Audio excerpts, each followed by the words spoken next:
নবম শ্রেণীর পঞ্চম অধ্যায় রৈখিক সহজ সমীকরণ। এই অধ্যায়টি নিয়ে আমরা আলোচনা করছি। এর আগের আমরা দুটো লেকচারে রৈখিক সহজ সমীকরণ কী, রৈখিক সহজ সমীকরণের সাধারণ আকার এবং কোন কোন পদ্ধতির সাহায্যে আমরা রৈখিক সহজ সমীকরণকে সমাধান করি সেগুলো আলোচনা করেছি।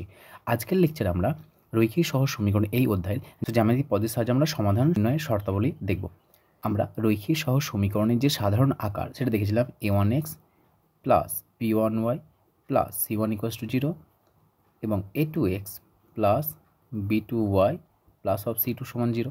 তাহলে এটা ছিল আমাদের রৈখিক সহজ সমীকরণের সাধারণ আকার। এই ধরনের সমীকরণগুলোকে আমরা সমাধান করব। তাহলে আমরা যদি এক্সাম্পল নিই, এক্সাম্পল নিলে কেমন আসবে? যেমন ধরে নাও 2x প্লাস 3y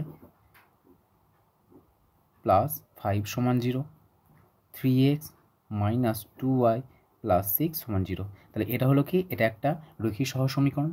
দুখানা সমীকরণ রয়েছে, দুখানা চলরাশি রয়েছে, তাহলে এটা হলো আমাদের রৈখিক সহজ সমীকরণ। এবার এই যে আমরা সমাধান বলছি, সমাধান মানে আগের দিনও বলেছি আমরা যে সমাধান বলতে যে চলরাশি থাকবে সেই চলরাশির মান নির্ণয়। চলরাশি বলতে কে কে রয়েছে এখানে আমাদের? এক্স এর মান বের করব, অর্থাৎ এক্স এর মান কত হবে, ওয়াই এর মান বের করব, অর্থাৎ ওয়াই এর মান কত হবে। এটাই হচ্ছে আমাদের নির্ণেয় সমাধান। তাহলে এই যে সমাধান বলছি, তাহলে বলো তো এখানে আমাদের সমাধান কী কী হতে পারে? দেখো সমাধান, তার মানে এখানে বলতে পারি 1 নম্বর সমাধান পাওয়া যাবে,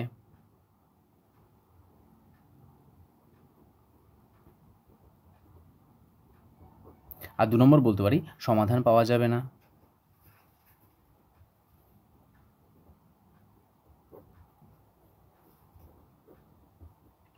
এর বাইরে তো হতে পারে না, যে কোনো দুটি সমীকরণকে সমাধান করছি। এবার সমাধান করলে হয় সমাধান পাওয়া যাবে, না হলে সমাধান পাওয়া যাবে না। এর বাইরে তো কিছু হতে পারে না। সমীকরণ থাকলেই যে সমাধান পাওয়া যাবে এরকম কোনো নয়। যখন দুটি সহজ সমীকরণকে আমরা সমাধান করব, সেই সহজ সমীকরণের সমাধান পাওয়া যাবে অথবা পাওয়া যাবে না। আর যদি পাওয়া যায় তাহলে এখান থেকে আমরা বলতে পারবো একক সমাধান পাওয়া যাবে।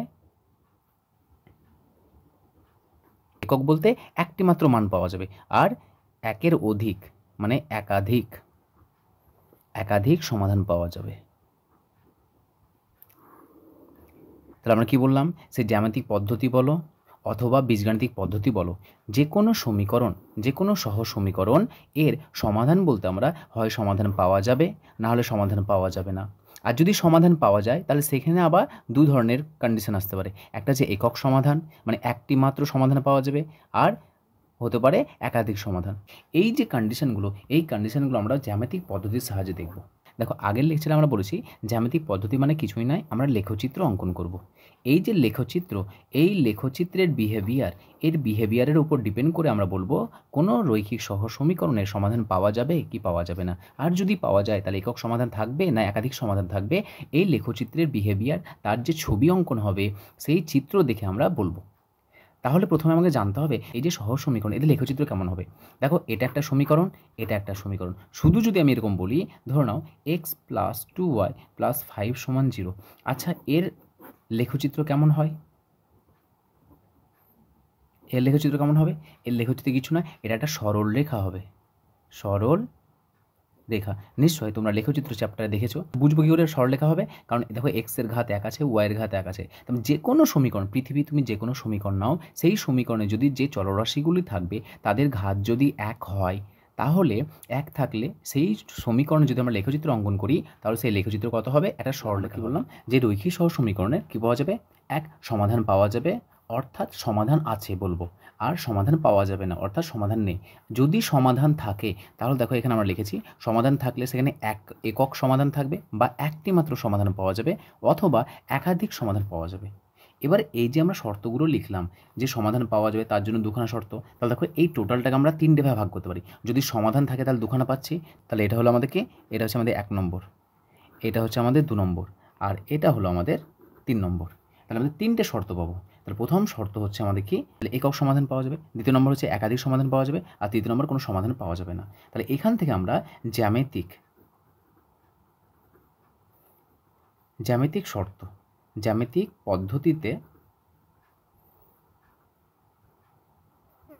সমাধানের শর্ত, এটা একটা। আর দ্বিতীয় নম্বর হচ্ছে এটা একটা পদ্ধতি, বীজগাণিতিক পদ্ধতি, বীজগাণিতিক পদ্ধতিতে সমাধানের শর্ত। শুধুমাত্র আমরা শর্ত নিয়ে আলোচনা করবো। সো এখানে আমরা কি শুধু জ্যামিতিক পদ্ধতি নিয়ে আলোচনা করবো, পরের লেকচারে বীজগাণিতিক পদ্ধতি নিয়ে আলোচনা করবো। তাহলে জ্যামিতিক পদ্ধতিতে সমাধানের শর্ত বলতে কী বোঝাচ্ছে? দেখো, যখন আমরা লেখচিত্র অঙ্কন করব, দুটি লেখচিত্র ধরে নাও a1x plus b1y plus c1 সমান 0, a2x plus b2y plus c2 সমান 0। এই যে আমরা সহ সমীকরণগুলো লিখেছি, এদের লেখচিত্র কেমন হবে? লেখচিত্র হবে আমাদের সরলরেখা। তার মানে এরকমভাবে রেখা হবে, এটারও সরলরেখা তৈরি হবে, এটারও আমাদের সরলরেখা তৈরি হবে। এবার এই দুটির যে সরলরেখা রয়েছে, এই যে দুটি আমাদের সমীকরণ রয়েছে, সেই সমীকরণ দুটি আমরা একটা মাত্র গ্রাফ পেপারে অঙ্কন করব। তাহলে একটা মাত্র গ্রাফ পেপারে অঙ্কন করলে কি কি পসিবিলিটি আসতে পারে? দেখো, এই যে তিনখানা আমরা শর্ত লিখেছি, এই তিনটে শর্তই আসবে, এর বাইরে আসতে পারে না কোনো দিন। 1 নম্বর, ধরে নাও এটা হচ্ছে আমাদের এক্স অক্ষ, এটা আমাদের ওয়াই অক্ষ, এটা মূলবিন্দু। তাহলে যদি এরকম হয়, ধরো নাও এ একটা সমীকরণ অঙ্কন করেছি আমি, এটা সাপোজ ধরো নাও যে কোনো একটা সরলরেখা অঙ্কন করেছি, তাহলে আমরা পেলাম এবি। মানে এই যে সরলরেখা দেওয়া আছে তার আমি লেখচিত্র অঙ্কন করলে এরকম পাবো। লেখচিত্রে তোমার যে চ্যাপ্টার রয়েছে সেই চ্যাপ্টারে তোমরা লেখচিত্র অঙ্কন করেছো। এবং এই যে দ্বিতীয় নম্বর সমীকরণ রয়েছে, সেই দ্বিতীয় নম্বর সমীকরণ ধরে নাও আমাদের এরকমভাবে অঙ্কন করেছি, এটা সি ডি।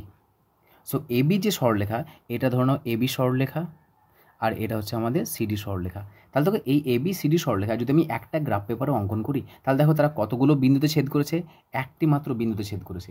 এই যে একটি মাত্র বিন্দুতে ছেদ করেছে, এইটাই বলা হচ্ছে আমাদের সমাধান। এখানে এক্স এর মান কাউন্ট করব, কত আসছে দেখব, ওয়াই এর মান কাউন্ট করব, কত আসছে দেখব, যেটা মান পাবো সেটা হবে তার সমাধান। এবং এটাকে কি বলা হচ্ছে? এটাকে বলা হচ্ছে আমাদের একক সমাধান।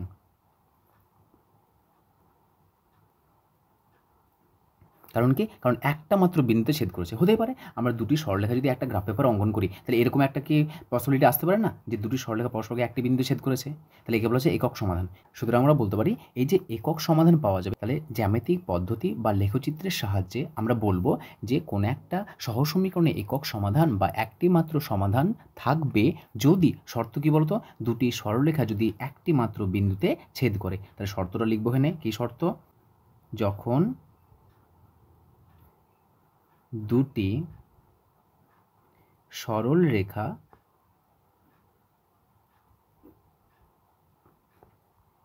একটি বিন্দুতে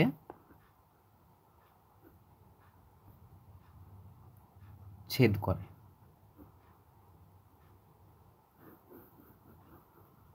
এটা তার মানে কি বললাম? একক সমাধান বা একটি মাত্র সমাধান থাকবে, তার জ্যামিতিক শর্ত কি? যদি সরলরেখা দুটি একটি মাত্র বিন্দুতে ছেদ করে। তাহলে এটা গেল একটা শর্ত। দ্বিতীয় নম্বর শর্ত কি হতে পারে? নাম্বার 2, এটা এক্স অক্ষ, এটা আমাদের ওয়াই অক্ষ, এটা মূলবিন্দু। ধরে নাও এ একটা সরলরেখা পেয়েছি, এই এবি সরলরেখাটা পেয়েছি, এটা এবি।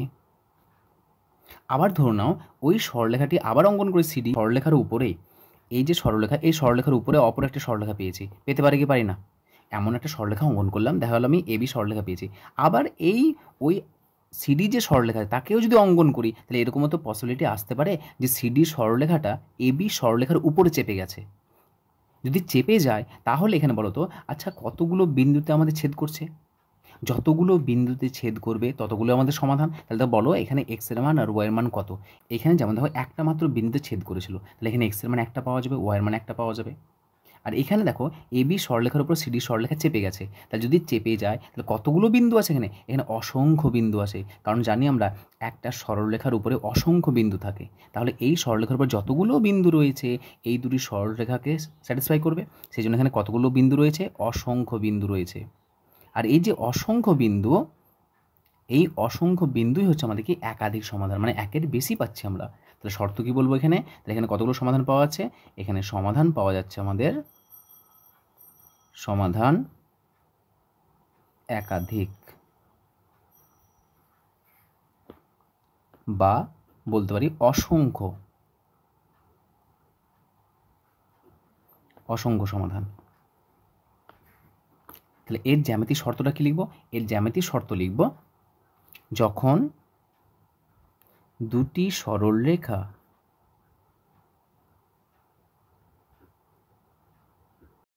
সমাপতিত হয়।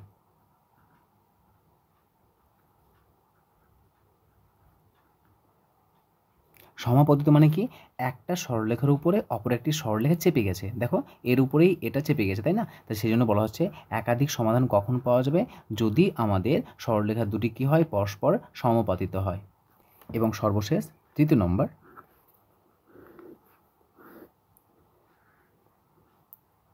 এটা এক্স অক্ষ, এটা ওয়াই অক্ষ। আমরা যদি এই সরলরেখা দুটিকে অঙ্কন করি, ধরুন আমি একটা সরলরেখা পেলাম এবি, আর অপর একটি সরলরেখা পেলাম সিডি। আচ্ছা বলো তো, এই যে দুটি সরলরেখা আমি অঙ্কন করেছি এবি আর সিডি, এই সরলরেখা দুটি কি কখনো ছেদ করেছে? কখনো ছেদ করবে না।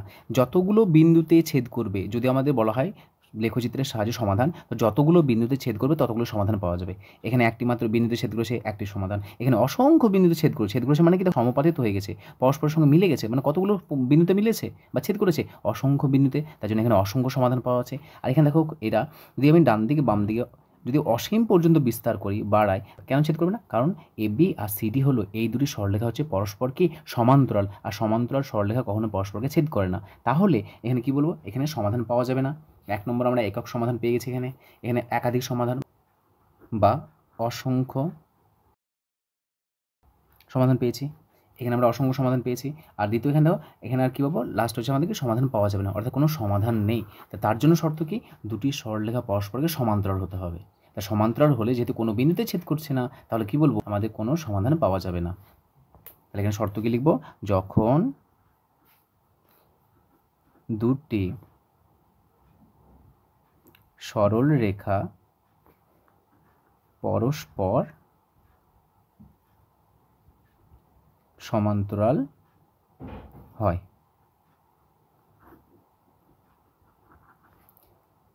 তাহলে এই একটা শর্ত পেলাম, এই একটা শর্ত পেলাম, এই একটা শর্ত পেলাম। সুতরাং আমরা জ্যামিতিক পদ্ধতিতে আমরা কী কী পেলাম শর্ত, সেগুলো দেখে নেই। দুই চল বিশিষ্ট রৈখিক বা একঘাত সমীকরণে লেখচিত্রের মাধ্যমে, দেখো এখানে লেখচিত্রের মাধ্যমে মানে এটা হচ্ছে আমাদের কি? জ্যামিতিক পদ্ধতি। লেখচিত্রের মাধ্যমে সাধারণ সমাধান করার শর্ত। এখানে কি পেয়েছি? একটি মাত্র সমাধান পাওয়া যাবে। একটি মাত্র সমাধান কখন পাওয়া যাবে? শর্ত দেখো, যখন দুটি সরলরেখা একটি বিন্দুতে ছেদ করে। আমরা একটু আগে দেখলাম এই একটা সরলরেখা, এই একটা সরলরেখা যদি আমাদের একটি বিন্দুতে মাত্র ছেদ করে। দ্বিতীয় দেখো, অসংখ্য সমাধান পাওয়া যাবে যখন দুটি সরলরেখা সমাপতিত হয়, কোইনসাইড করবে এখানে। তার মানে এই একটা সরলরেখা, আবার এই সরলরেখার উপরে অপর একটি সরলরেখা চেপে গেছে, তাই এটা বলা হচ্ছে সমাপতিত, মানে অসংখ্য সমাধান পাওয়া যাচ্ছে। কোনো সমাধান পাওয়া যাবে না যখন দুটি সরলরেখা পরস্পর সমান্তরাল হয়। তার মানে এ একটা সরলরেখা আর এ একটা সরলরেখা, তাহলে তারা যদি পরস্পর সমান্তরাল হয় তাহলে কোনো সমাধান পাওয়া যাবে না। সো এটা আমাদের গেল জ্যামিতিক পদ্ধতি বা লেখচিত্রের মাধ্যমে দুটি সরলরেখা যদি দেওয়া থাকে বা দুটি সহসমীকরণ দেওয়া থাকে, a1x plus b1y plus c1 সমান 0, a2x plus b2y plus c2 সমান 0, এই দুটি সরলরেখার সমাধানের শর্ত। পরবর্তী লেকচারে আমরা এই জ্যামিতিক পদ্ধতি ব্যবহার করে অর্থাৎ লেখচিত্র অঙ্কন করব। লেখচিত্র অঙ্কন করে দেখব আমাদের কতগুলো সমাধান পাওয়া যায়, একটি, একাধিক, না কোনো সমাধান পাওয়া যাচ্ছে না।